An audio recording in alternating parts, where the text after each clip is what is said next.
Didi Chuxing, the Chinese ride-sharing giant, has filed for an initial public offering in the US that looks set to be one of the largest listings of the year. The Beijing-based company, which filed under its legal name Xiaoju Kuaizhi, says it will list under the symbol Didi on either Nasdaq or the New York Stock Exchange.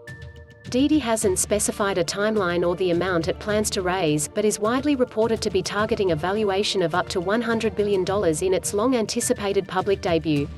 The company is currently valued at $62 billion, making it the world's fourth most valuable unicorn startup with a valuation of $1 billion or more, according to CB Insights.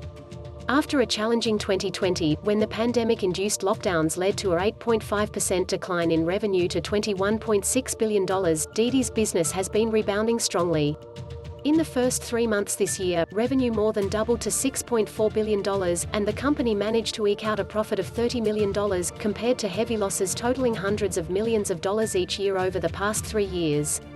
Didi boasts 493 million annual active users that come from 15 countries, but about 90% of its revenues are still generated in China.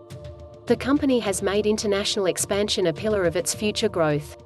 1/3 of the funds raised from the IPO will be earmarked for growing its presence in selected international markets, according to the prospectus. It will also set aside another 1/3 to invest in technologies ranging from autonomous driving to electric cars, the prospectus shows. The rest is for generate corporate purposes. Founded in 2012 by former Alibaba executive Cheng Wei, Didi is known for having pushed Uber out of China in 2016, when the American ride-sharing firm agreed to sell its China operation to Didi in exchange for a stake in the company.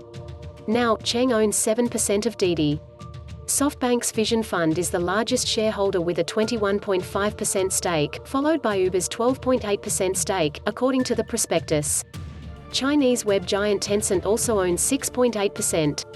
In the summer of 2018, the company faced its biggest challenge, when 2 female passengers were murdered while using its carpooling service Hitch, which prompted the company to suspend Hitch for more than a year and upgraded its safety measures.